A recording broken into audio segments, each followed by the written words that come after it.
So welcome to the AFT Construction Podcast today, and we are very fortunate to have with us Clarke Miyasaki, who is the Chief Growth Officer with Stance Stock. So welcome, Clarke. Thank you for having me, Brad. Good to be here. Yeah, we'll touch on this. I was able to visit your location there in San Clemente, the Stance headquarters, which is an amazing place, great culture, and I know we're going to dive into that, but I've been a fan of yours, and there were a lot of things you said at that meeting when I visited you out there with the group we're there with the youth group, and you took them around. And one of the statements you've made oftentimes, and some of the things I've seen you speak, is treat every relationship like your big break. And I've never heard anyone say that. It really stuck out to me. So talk to us about that, what that means, and how that's been an influence in your career. I think I said that. I was speaking at, I think, a Qualtrics Summit or something like that. And there's a Q&A after, and they're like, hey, what do you attribute your success to? I'm like, well, I wish I was really successful, but, I'd say luck.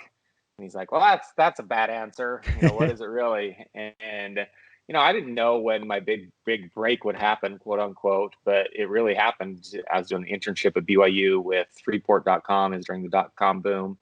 And Jeff Curl was the founder of that startup. And we just became really close, really over foosball. Like we started playing, there's a foosball table, and we played a lot, talked a lot of trash. Then we played basketball together, and Stance is our 5th time working together. And who knew at that time that, that would be the relationship that would kind of carry me along through my career.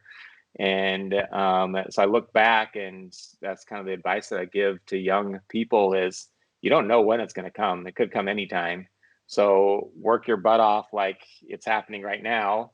And then really business is only relationships. Like everything that you accomplish in business happens because of relationships. So why not just treat everyone the right way, and it'll all come back to you. And sometime in your career, that relationship's going to be the one that kind of changes the trajectory. And, I saw that in my career. So that's kind of where that came from. Well, it's interesting you say that because I remember in high school, so I ran track in high school, and I remember my coach, I remember him pull me aside. I think I was like a junior, and he said, hey, Brad, it's not what you know, it's who you know, right? And most of us have heard that said, and I remember that stuck with me in high school all the way throughout my career. But I think the way you say it is even more important. It's not about who you know, but what you said, treat every relationship like it's your big break. So there's the relationship part of it that's genuine, right? As you make these friendships, and hey, you made yours over foosball, right? And but it's that camaraderie. So you have a lot of experience working with a lot of influencers and celebrities and athletes, but also just with the day-to-day, us who are out working and people in your company. What are some key attributes you found to kind of build that rapport and build that relationship with others? Oh, I think, the one word that always sticks out to me is authenticity. You can kind of feel when people aren't being authentic. And, I didn't know what I was doing as I was meeting some of these celebrities or NBA players or rappers, whoever it might be. And I think if I would have tried to be somebody else, tried to transform who I was, then I don't think they would have worked out as well as they have, because everybody knows kind of who I am, what I stand for. I'm like from a small farming community in Sugar City, Idaho, population 1,000 people. And that's who I am, and that's what's going to come through. And so I think, it's kind of for sure cliche, like, oh, just be who you are. But who I am, I'm an easygoing guy. I don't stress. I'm nice to other people. And so I just think people see that. I'm like, okay, I can trust this guy. And it's because I come across as authentic because I am authentic. I mean, what you see is what you get. And I don't try to be somebody who I'm not. And I'm sure, especially in the athlete scene, the fact you're a good golfer probably helps too, that you can maybe beat on them a little bit on the golf course, Yeah, a little bit. But yeah, everything good happens on the golf course. If you can get somebody on the golf course, get me a deal to close on the golf course and I'll close it. That's the place to close deals for sure. Well, that's amazing. I mean, you look at over your career, right? You've been at, these startups, and you've worked with a lot of, in fact, we mentioned this, you're a good friend with Jeremy Andrews, who's the CEO of Traeger, right? And so you've crossed paths when you're at school, Ken, you've been through these different companies. Like what made that transition where you see Stance? Okay, what triggered that for you to think, I think there's something here. I think I really want to join this venture. Yeah, Jeff tried to get me on with Stance actually right from the start. But I had gone through LogoWorks, which we sold to HP, and ground floor of that startup. And then Skull Candy, which was, I think that first year at Skull Candy, I spent like 110 nights in a hotel room. It was just so intense. I mean, I don't know how many hours, 80, 100 hours a week or whatever you want to put at it. And so when Jeff was starting Stance, he's like, let's go. And I told him, like, dude, I cannot do another start. My kids aren't going to know who I am if I do another like ground floor startup. And so I didn't do it as an advisor to the company, part of the, one of the first investors in the company. And then I kind of saw it start to take off. And probably, I think it was maybe 2 years in when Jeff's like, Clarke, you're going to miss out on like the most fun ride, and it's all happening. And we need you to come in and kind of take it to that next level. And so I think it's just one of those things where opportunity meets skill set. They had established what they were going to be, and then my skill set of getting partnerships and adding some marketing power really fit well. And so we moved the family from Utah down to San Clemente and gave Stance a shot. Geez, that was 6 years ago now. That's amazing. And that's a big change too. But what I like that you said, it's one thing that one of my mantras, I guess, that someone taught me, one of my mentors, he said, chase experience, not money. And you think about your experience at Skull Candy, right? That here you are, you're grinding. Like, I'm sure you weren't paid this huge fee to come on board, right? At the very beginning. Yeah. But you're putting in that time, you're chasing the experience, and then you're learning how to cultivate those relationships. And so how did that, I guess, how did that experience continue to grow at Skull Candy that now you've leveraged with Stance with just your ability to make relationships outside of your network, with A-list influencers, help build those brands? Yeah. That's a good question. I think you just gain a little bit of confidence at Skull Candy. When I started to try to go get those relationships, to try to do these deals, man, it was hard. And we were actually building a house in Lehigh, and Skull Candy was up in Park City when I took the Skull Candy job. And my wife was like, hey, should we get out of this? We can get out for, I don't know, $3,000 deposit. And I'm like, no way. I give this a 10% chance of working because I don't know what I'm doing. I have like no idea what I'm doing. And she's like, okay, we'll keep going. I'm bribing security guards with headphones to get back to talk to managers in Vegas clubs. I mean, not things that I ever dreamed of doing in Idaho. And but then you do a bunch of deals, and that experience it just grows on each other, and you gain more confidence. And then pretty soon, Skull Candy got big enough that people were calling me. And then by the time Stance came knocking, I mean, I don't know. I'm sure there's some people I can't get to within one phone call or two phone calls, but I can get to about anybody. And so I think it's just taking your experiences and trying to build on them as much as you can. And just applying those same principles. And even if you don't know them, working as hard as you can and fake it till you fake it till you make it. They say fake it till you make it and go from there. So, it was a lot easier to say yes to Stance because I knew what I was doing and I knew exactly what I was getting into. Yeah, well, it's interesting because, I think most people, especially in the social media world, we look at someone like you, Clarke, and you're like, oh, he has this great, position. He's with Stan Sox and he's, hanging out with NBA players and playing golf, and he has this great network. But what they don't realize is, like most of us, all the hours and all the years behind the scenes as you're cultivating and learning and figuring out, how do I break down this door? How do I get an interview? How do I get here? And it's that hard work, it's that persistence. And that's the one thing that I think a lot of us, we want a shortcut, but in reality, there is no shortcut. There's life experience. There's absolutely. And so when did you feel like that break? When here you are from Idaho, grew up in a small town, baseball player, an athlete, but you're getting into the real world and now you're trying to go to the nightclub and try to meet some of these musicians. Like when did you feel like you kind of turned that corner, at least at Skull Candy to start? Oh, probably like 12 to 18 months at Skull Candy. I'd probably done 3 or 4 deals. And I don't know if there was like a aha moment. One of the best deals we did at Skull Candy was with Snoop. And I got along great with Snoop. He loves sports. He's super easygoing. He jokes around a lot. I went to so many Snoop shows that I could say what he was going to say in between songs to the audience because I went to so many Snoop shows, and he was amazing for the brand. He did so much for Skull Candy and put us on the map in so many ways. And he put headphones on Larry King when Larry King Live was a huge show on CNN. Did the same thing on Conan, and when I started to see some of the fruits of my labor and all those deals that I didn't know what I was doing, but they started to work. I was like, oh, okay, I got this. And then you call with a little more confidence, and they're just easier to do because you have this evidence of it working. And I think that's really what a career is you give it a shot, try your hardest, work as hard as you can, and see a little evidence of what's working, and then just build on it as much as you can. Well, it's interesting you said that. I mean, just speaking of the influencer side, you see a lot of companies, even outside of your market, right? I see, designers, and I see product lines, and, manufacturers, mm-hmm. and of course, contractors, different ways to leverage your network. And, those influencers can be really key to the brand, right? And there's some sensitivity there, how to utilize them and the value there. And, how do you integrate that with the creativity? Because I remember when we came out to your, there to Stan's headquarters, you were talking about, Dwyane Wade and how you were kind of designing your first sock, and he came with his very eccentric sock, right? And so how do you, control, I don't want to say control, but, create that partnership with the influencer to give them that creativity, but still keep within, have faith that it's going to be successful? Well, the best thing to do is to pick the right guys up front. So with Dwyane, multiple best dressed awards by GQ for NBA player.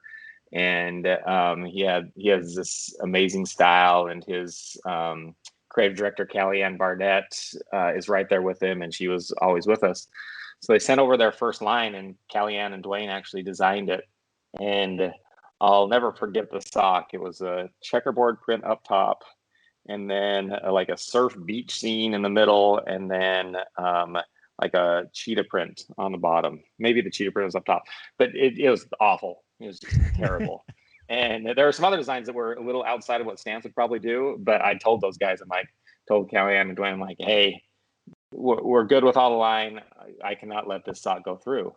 And they like literally put their foot down. They're like, no, trust us. Like, this is why you have us. You have us to bring a different design, different point of view. And of course, 2 weeks into launching the sock, it's number one. And so I just learned to trust them. And honestly, the creative differences don't come up that often. I could maybe think of 3 to 4 over my whole career where we haven't been able to figure out come to a solution. And I think that's the best thing is just pick the right people to work with, and you just got to learn to trust the process on what they're doing. But I think it also comes back to what we first talked about, is just the relationship and having trust in them, and them having trust in you to do what the right thing is. And then also for me, just to know that, hey, you're going to be wrong a lot, and that's okay. And other people know more than you, and just let them do their thing. So when you think about that, I mean, you talked about trust and the relationship, right? Which is important, in business, how you've grown your business and your networking with influencers, but looking at it as a business owner. So here you are, and you're developing a culture, right? And you've fortunately had experience, Clarke, working for a lot of different companies, all different avenues. What have you found that makes good culture, with the team that you're working with? Yeah, I think culture is probably maybe one of the most underrated aspects of a business. And it just makes or breaks companies more than people think. And Stance took it really serious early on with the 5 co-founders. And, I've heard Jeff talk about this in the past, that like you have a founder, and even your first hire, that takes a little bit of the culture away from what you think. And then your second hire just keeps going. So if you don't hire people and bring in people that fit the culture, eventually it'll just get diluted and lost. And so Stance implemented a procedure early on that you would have, let's say you're hiring a graphic designer. So the graphic designer would go through the typical interview process. And then once the manager wanted to hire that person, they have to also go through a culture interview. So there's a few people at Stance that are able to do these culture interviews. And when I do them, I don't have a resume. I don't even know what position necessarily they're applying for. And it's strictly, my only filter is, would they fit in the Stance culture? So you're talking about hobbies and, what movies they like. I don't know, whatever it might be, what things make them happy. What do they do in their off time? And just get a feel for, hey, it's really kind of a test of, is this someone I'd want to hang out with? And if they pass that, then great. That's kind of the final piece that has to happen before anybody's hired. And I just think everyone's got to realize culture makes your brand. When people come to Stance, and you probably felt it too, when you walked into Stance and saw the office and saw the people, you're like, oh, this is Stance. Like, the product that I see sitting here on a peg, it's just a reflection of the people that are, sitting here. And it's a really hard thing to do, super underrated, but also important. Yeah, I love that you said that, because it is true. When we went to visit Stance, I mean, you see that everything I knew about Stance and the product. I mean, I have my own Stance socks that I'd wear all the time, and you go in, and when you meet the people there, it's an exact reflection of what you're selling, your branding. And I've seen that. I've seen that at architecture firms. I've seen that at design firms. I've seen that at other small businesses outside of our market, where what they're portraying in their branding and marketing is exactly the people behind the scenes. And that's really important. And, one thing I think I saw in an interview you had talked about that with Stance, even, their experience is important. So they're going to have an interview, based on experience, which is really important for the position. Yeah. But then there's a culture one, which you kind of alluded to make sure that there's a fit there. Yep, absolutely. It's a whole separate interview. Don't even talk about position. Don't talk about skill sets. Don't see a resume, and it's just as important as the skill set side. Yeah, but there's a fine line there, because I think one of the challenges that most companies have, and I look at it, just me as a personality or other business owners, when you think most of us tend to micromanage a little bit. I mean, any owner has some tendency to micromanage, and it's hard to kind of let the reins, because it's your baby. You have the vision, you have the culture, as you mentioned, and every time you get a step away, it's gonna dilute that a little bit. And so how do you create a culture where there's that freedom of accountability, where people can, have the work-life balance, still perform? How do you hire, how do you kind of identify that in the hiring process, and then of course implement that in the culture? And that's actually one of the main things we talk about in our culture interview. The two guiding principles of Stance are freedom and accountability. So, we're not clock watchers at Stance. No one's tracking when cars pull into the parking lot and leave. Well, there's no cars pulling in any parking lots now, so, I know. So there's total freedom. But also, we don't ever want to be a company where it's like, ugh, I don't know if I want to go to my kid's performance at 1:00 because what's my boss going to think? I mean, you have the freedom to go do that. I, for sure, over the last 6 years, have I seen people take advantage of that? Absolutely. And that's something you got to watch out for. But the vast majority on the accountability side, it's just not only accountable to yourself, your boss, but also to your teammates. Like, I grew up playing sports, still try to play sports, even though I have terrible knees and don't play them well anymore. But just kind of this team culture of like, not only do I not want to let myself down, like, I don't want to let you down. I see what you're doing. And it just breeds on itself that this accountability piece. And I think it just comes down to hiring the right people, but enforcing where you need to, trimming if there is somebody that's too far on the freedom side. But I just love the concept that Jeff came up with in the early days of freedom and accountability.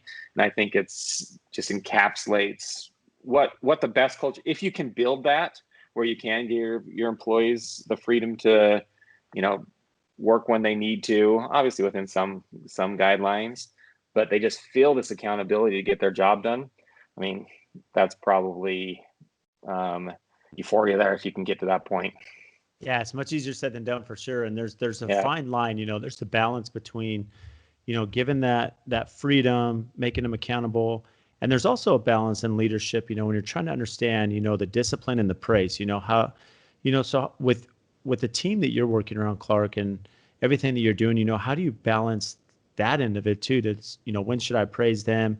When should I come down on them a little bit if they're not performing or they're not hitting this deadline? How do you balance that? Man, I'm probably the wrong person to ask on that. I'm probably bad equally bad at both of those. And just because I am not a person that needs praise. And so for me, it's a job to remember. And I've had people on my team in the past that I just almost have to put in my calendar, like, okay, remember, this person needs some love. And I have other guys that are kind of wired like me that don't need it. And so I think it's more just one of the hardest characteristics, I think, and one of the most admirable characteristics of anybody is empathy.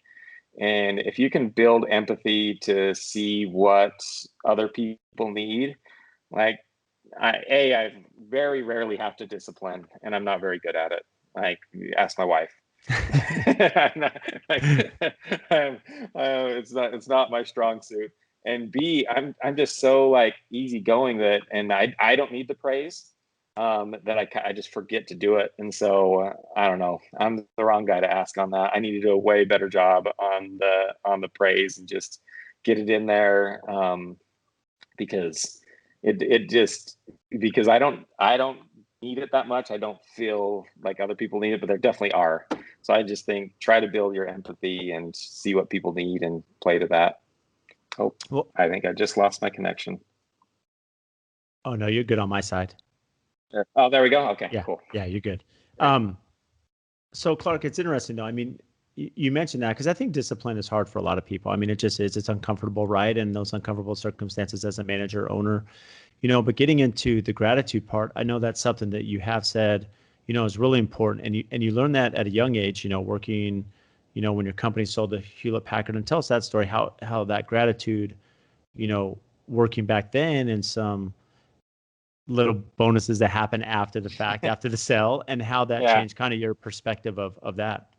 Yeah, it was really cool. Unexpected gratitude is probably one of the best things. And I'll give two examples. One, Stance has a rule that you have to send one thank you note a week, whether it's to a partner or to business associate, someone that works with you, or to your mom, whoever it might be. But you're supposed to send one thank you note a week. And they have little Stance letterhead everywhere so that, you can be encouraged doing that. And, but the one, I can't remember where I told this story, but Morgan Lynch was the founder of LogoWorks. And it was a ton of hard work, a lot of nights away from your family. And we sold to HP, which is what you do that for. You put in all this work, and we had a good exit, and we were all stoked. And probably like 3 or 4 weeks after sale, Morgan's like, "Hey, can you come to my office?" I'm like, "Yeah, I can come to your office." And his office at that point was kind of off the campus, so I don't know, it's a little weird to come to his office. And he's like, "How's it going?" And you could tell he was like had something hidden, and he gets a smile. He's like, "Hey, I just wanted to like thank you. I know your contributions exceeded probably what you got paid for in that exit." And he slides over a check that was really meaningful for me back then. And I just remember he didn't have to do it. I don't even know what made him think about that.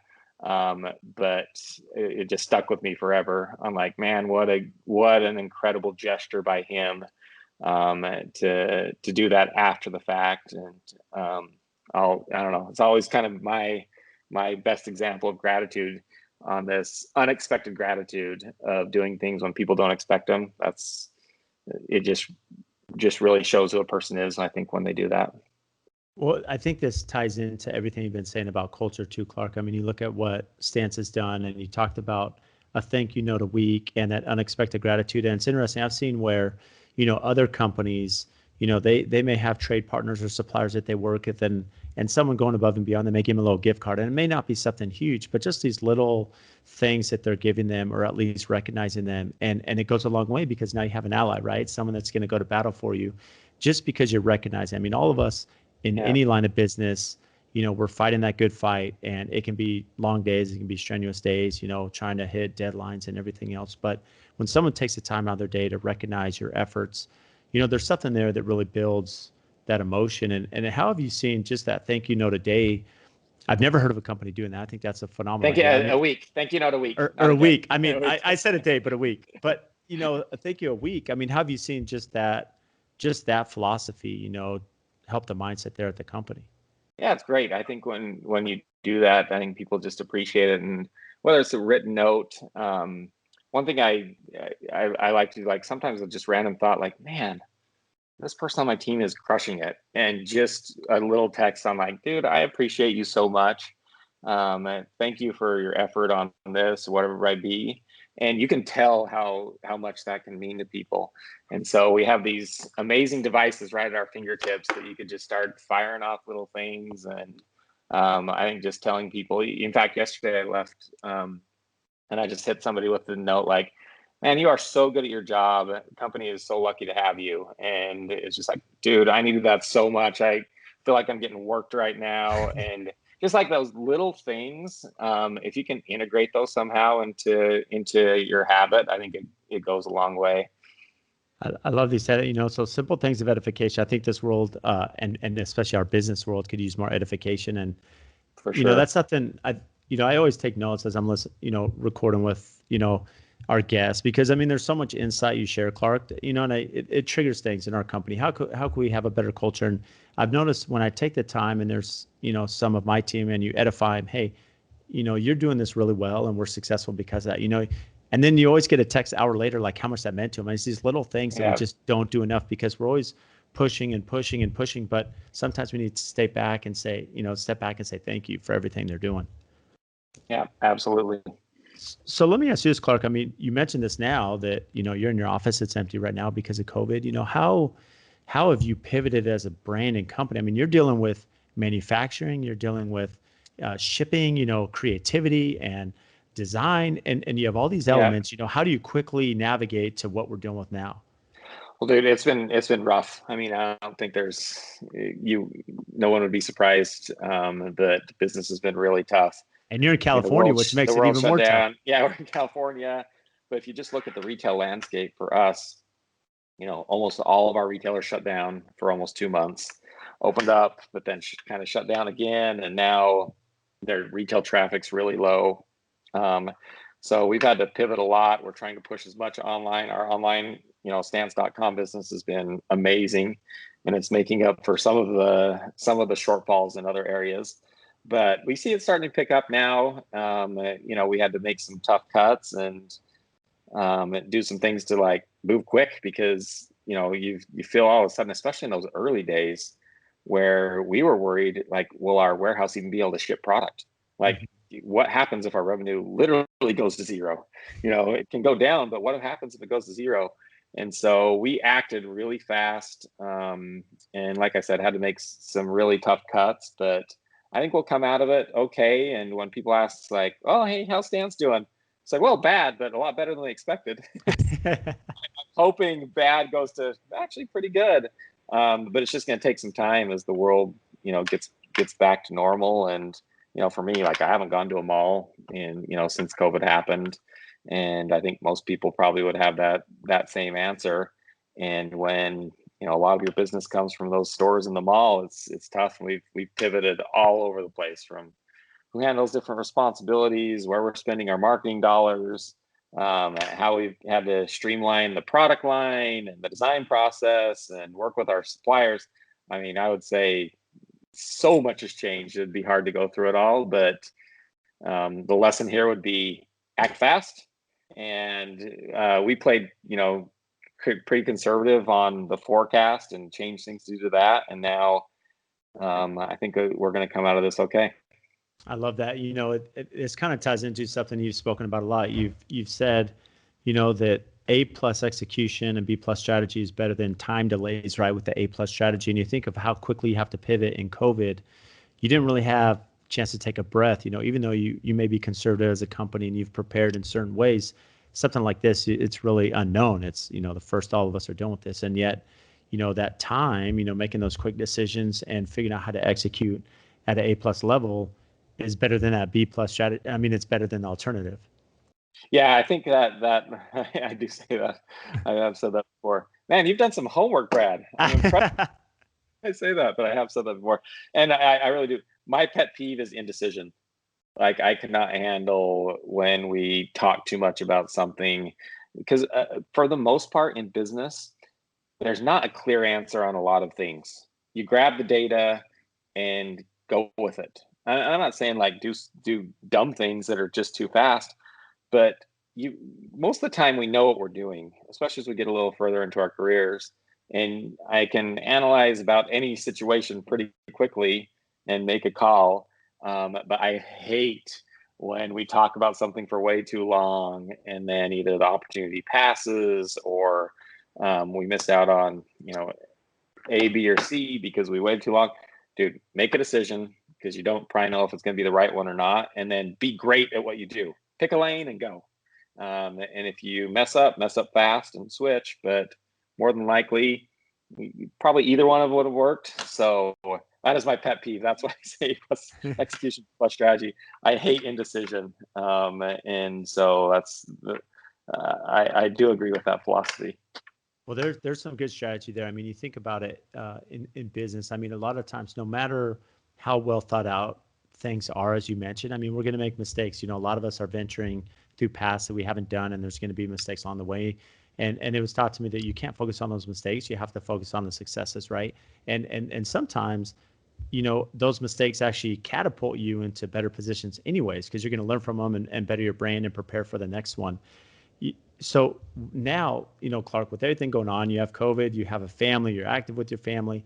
What are some of the things that still keep you motivated and aggressive, or keep Stance as a company, motivated?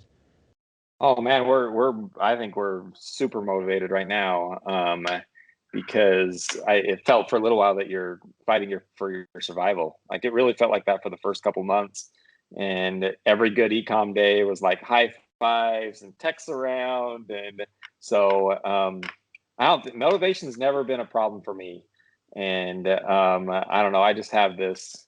I don't know if you want to say fear of losing or I really love winning, and at the end of the day, like that's what we want to do, whether it's in business or playing around the golf or whatever it is.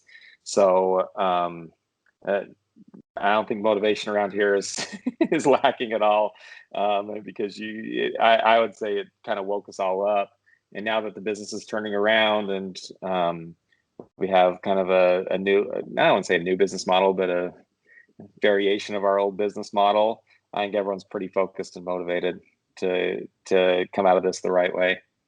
And well, even as your position, I found, most companies, there has to be some sort of system, in a sense that a lot of us, at least me in the past, when I started my firm, we'd have new hires, we take them to the end of the pier, we kick them off, right? It's kind of sink or swim. And I found over the years that the more systems I have, the more processes, the better it is. But in your position as chief growth officer, right? I'm sure there's not like a playbook that you're looking through every day. And so there has to be some motivation, there has to be some creativity. And so what are some of the things that you're focusing on, to continue to expand the Rolodex, if you will, of your network, of the branding, the creativity, some of the things that you're doing to push that envelope? Yeah, I think it's, we've done a lot of partnerships, and I think basically it's really how do you get the best outcome for the least amount of resources, or those resources money for the most part. And so I think for me, and there's a couple guys on the business development team with me, and as we're planning, it just feels like the stakes are a little higher now. We can't miss on one of these partnerships, and we have to negotiate as hard as we can on these partnerships. And so I just think there's an increased focus on getting as much as we can for as least as we can. And it's kind of been refreshing to be on that, because we've tried a lot of things at Stance, a lot of work, some have failed, and now you just approach almost everything, even my marketing spend on digital advertising or whatever it might be. I'm keeping track of that way closer now than I was 6 months ago. And so I just think it's allowed us to refine our focus and look broader on, okay, what can we do? We don't have that much. We don't have, that our resources are constrained now. What's the best thing we can do for those? So I think it's actually increased our focus.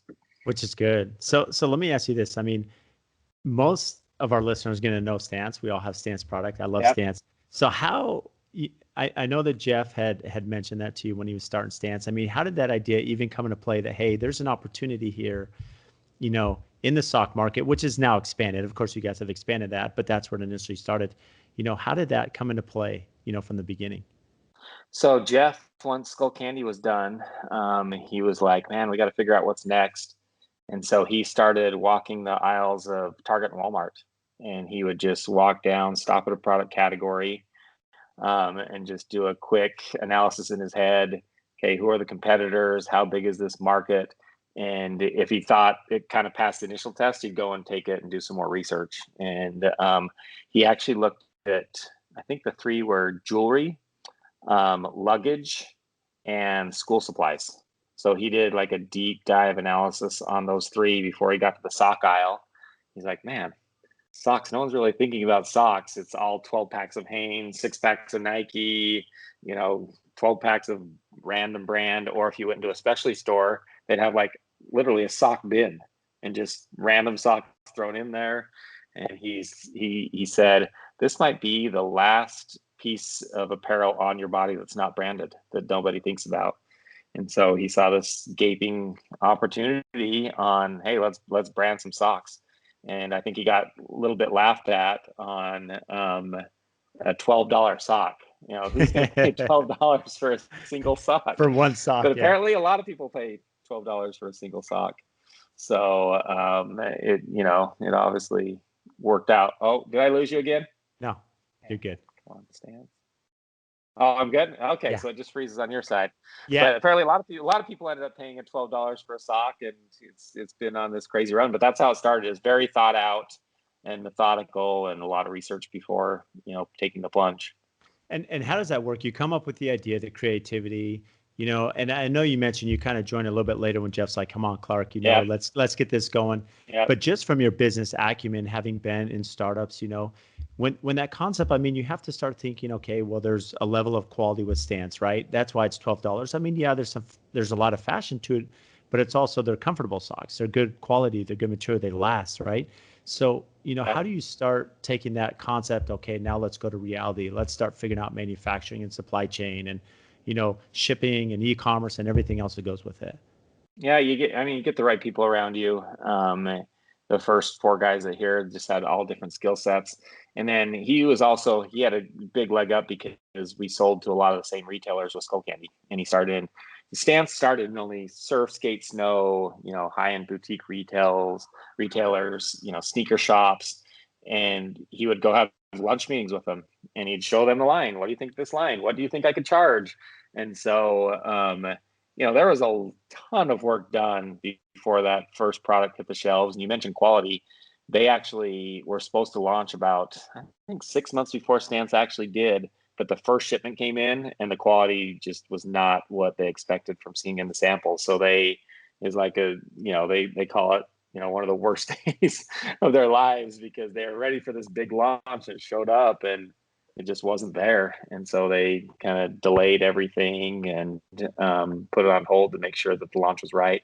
But get the right people around you and test as much as you can and, go strong once you get a little bit of signal that you think you have something that's going to work.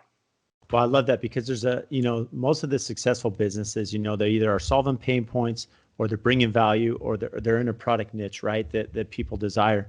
And what's interesting, going back to it, because you had talked about earlier, we had talked about that, A+ execution and B+ strategy, but this is totally different. When you look at quality, you can't sacrifice quality, and it doesn't matter. Absolutely. If you're going to hit that time frame, it doesn't matter. And as a startup, I can only imagine if you're going to delay 6 months, all the money that's been invested and planning, and now you're pushing that. The risk, just this, to think through that decision of here's our product, we're not ready to launch, but you can't jeopardize the main core of your business.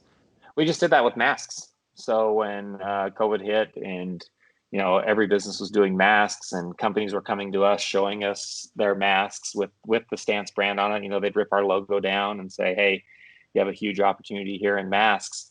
And I bet we probably missed out on, I don't know, let's call it $3 to $5 million from not going with that first mask. And we said, no, if we're going to do masks, we're going to do them right. And we did it with our Butter Blend material, which is our premium material. And we got lucky enough, the NBA ended up using our masks for the bubble. And so we shipped them all out to those. I've had fun, seeing pictures of our masks and all the NBA guys. I actually saw on eBay last night, these masks that we retail them for $20. on eBay. There's an NBA Stance mask. It has 2 days left, and it's up to $128 right now. So it's cool. It's cool seeing that, and you see that, you're like, yeah, that's why, because people know, we do cool projects with great partners, and the quality's there. And everyone's like, that's the most comfortable mask I've ever made, and we've sold out, I think 5 times. They're back for sale on Tuesday, I think. So if you want to make some money, you can buy a mask, sell it on eBay for 5 times. Hopefully we have enough that we last longer than 4 or 5 hours this time. But quality's just it's absolutely up there, and we haven't, we're just not willing to sacrifice that. Well, it's interesting. I know, for the sake of time, we'll get close near the end here, but you think about just companies need to pivot, right? And you talked about how, okay, well, COVID hits, we're going to recalibrate as a company, and now let's get into masks. Let's find, a different opportunity as a company, continue the brand, continue the market. And I'm sure for you, that's even changed your influencers and how, because I know Stance is very active with MLB and NBA, and you go to the games, but now in the bubble, there is no Clarke Miyasaki sitting in the bubble to sit courtside. I did get to be on the fan cam on Sunday, so we can do that for the first time. You'll probably see my kids more than me, but at least they're in spirit, right? Yeah, exactly. So what's exciting and upcoming, for you, Clarke, for Stance Socks? What are some of the things that you're excited about? For Stance, this mask thing is super exciting.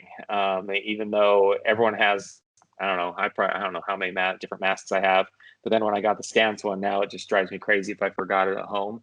So you're going to see a bunch of different mask drops. We were working with some of our great partners to come up with something, and I think masks are going to be here for at least another year, probably. So that's a lot of my focus right now with Stance, is just figuring out how to maximize that opportunity. Outside of Stance, I don't know, I got 4 kids, so I'm looking forward to seeing them play sports again, hopefully someday soon. More beach days and watching them surf, and more days on the golf course with my buddies. I don't know. I'm a pretty simple man. Well, those are good hobbies, family, golf, and surfing. You're speaking my language. I like that. Yeah. So that's a good thing. So where can our listeners find you? Let's see. I'm only on one social media that I actually don't do much on, but check is at Clarke Miyasaki on Instagram. So you might see a post every like 3 weeks from me if you get on. I'm sure they're riveted. Yeah. Well, and I'm sure, and we'll tag, Stance Socks, and we'll put the website in there so anyone listening, looking at the new masks that you have coming out in socks. That's right. Tuesday the 25th. Grab them. That's super exciting. Well, Clarke, thanks again for making time. It's been a pleasure having you.